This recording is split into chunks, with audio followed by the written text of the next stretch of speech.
आज सुबह सुबह दिल्ली एनसीआर में भूकंप के झटके महसूस किए गए हैं। लोगों में कहीं ना कहीं कह सकते हैं दहशत का माहौल बना हुआ है। लेकिन इस पे हमारे साथ खास बात करने के लिए भूकंप विज्ञान केंद्र के डायरेक्टर ओपी मिश्रा जी हैं। ओपी जी, आज सुबह 5:30 बजे के आसपास दिल्ली एनसीआर में भूकंप के झटके, क्या वजह रही, क्या इसका तीव्रता रहा, वो थोड़ा सा आप बताएं।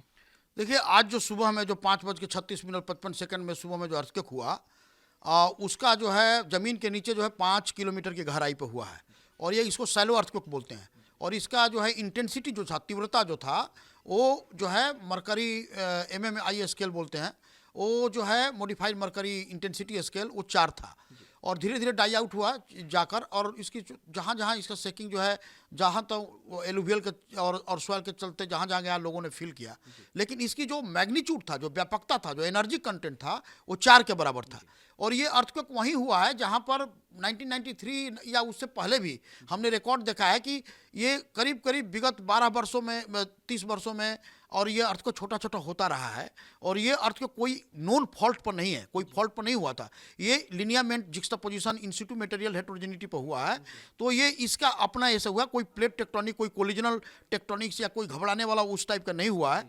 और अभी तक देखेंगे कि हम लोग को आफ्टर शॉक भी रिकॉर्ड नहीं हुआ है, जबकि हम लोग एक्सपेक्ट करते हैं कि आफ्टर शॉक हो जाए। लेकिन मान लीजिए पूरी एनर्जी एक ही अर्थक्वेक में डाई आउट हो गया, तो there is no scope of the after shock.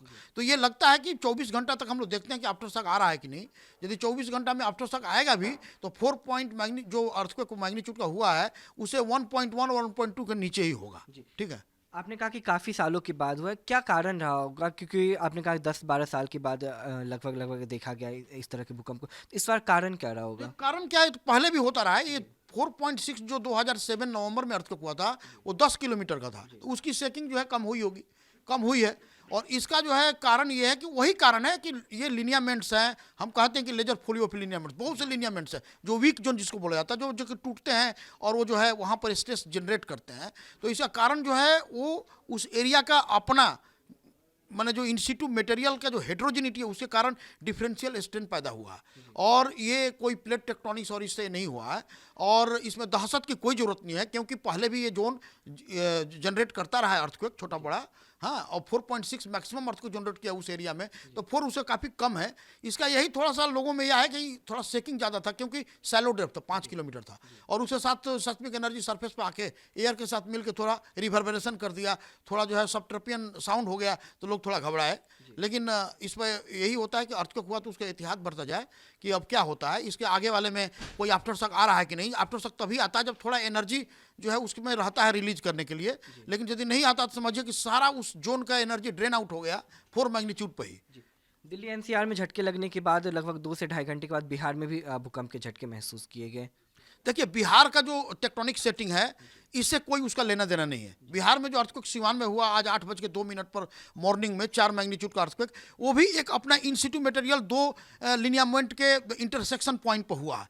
तो इससे कुछ नहीं है, न इस अर्थक्वेक से कोई हिमालय इन्फ्लुएंस है, ना कोई सिवान ये है, सिवान का अपना ये हो, इससे कोई उसका रिलेशंस नहीं है। स्ट्रेस ट्रांसफर का कोई प्रॉब्लम नहीं है, पैनिक होने की कोई ये नहीं है। जहाँ जहाँ बिल्डअप होता है स्ट्रेस, और जहाँ पर बिल्ड होता है वो रॉक, यदि शेयरिंग बियरिंग स्ट्रेंथ उसका कम है तो टूट जाता है। तो अच्छा हुआ कि 4 मैग्नीट्यूड पर ही टूट गया है कि नहीं। तो इसलिए जो है इसमें उससे कोई घबराने की नहीं है, पैनिक नहीं होना चाहिए। अर्थक्वेक ये प्रोसेस है, और ये पूरी सस्मो कोई भी वर्ल्ड का पार्ट जो है वो डिवॉइड ऑफ अर्थक्वेक नहीं है, अछूता नहीं है। अर्थक्वेक होगा ही होगा, लेकिन तब होगा जब वहाँ के रॉक मटेरियल जब टूटेंगे। एक आखिरी सवाल, ये 2014-15 का जिक्र करें तो लगातार देखा गया था कि 4-5 दिन तक जो भूकंप के झटके महसूस किए गए थे, तो इस बार भी दिल्ली में हुए, फिर बिहार में हुए, तो लोगों में डर का माहौल बना हुआ है। तो लोगों को क्या कुछ कहना चाहिए? डर का नहीं है, आप एहतियात बरतिए कि यदि आपका घर जो है छोटा सा अर्थक्वेक के बाद भी डैमेज हो गया है, कहीं पर क्रैक्स आ गए हैं, या कोई सीलिंग जो है इस तरह से है, तो वहाँ पर एहतियात बरतिए कि वहाँ पर न रहें, वॉच करें, उसके मजबूतीकरण कराएं, उसका रेट्रोफिटिंग कराएं, उसका मैंने